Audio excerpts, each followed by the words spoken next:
Sa matag bato nga ilabay sa lubi, sa matag suba nga nasa langit, sa dugo o sa matag bata nga nabunyag sa kasakit, mauni ang sugilanon sa Mindanao. Kini nga balak nga ang akong ihatag alang sa mga tao nga nakalimot kung sa nakakusgan nga bisag yun sa tagpikas-pikas sa minabay kagian. Ania ang akong gihimong balak nga gihinganlan kunig mga luha sa yutang saad. Sa daplin sa kabukiran adunay hangin na nagdalag pahiyom sa kasakit, sama sa inahan nga nagpaabot sa iyang anak nga wala na may pauli. Pero bisag gisunog ang balay o inagbas ang kasadya, ang kusog na kasing-kasing usangyaw sa pinagiusap. Sa merkado, ang kulintang mitingog sa mga luha sa dagat nga napahinomdom nga bisag sa kasaba. Aduna may paglaom. Aduna may paglaom nga makatugkad nga magbisa na atong kalibutan nga puno sa kasakit, kasuko o kabangbang.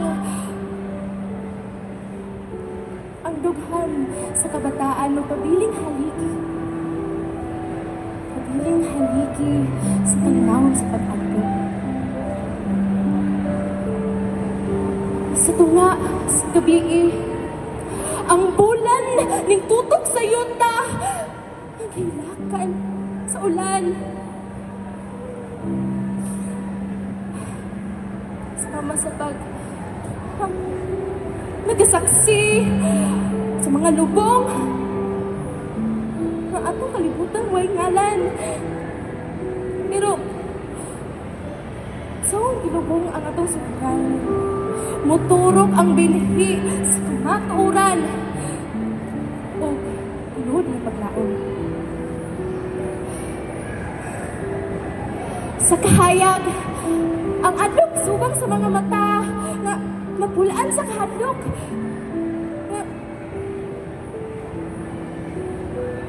Mapahiyong ang kabataan nga kusilyo nga sila'y mo barog, mo tindog, balik sa ilang paglaok. O bisan gisiun ang atong kasaysayan. Mapabilin kapon sa atin.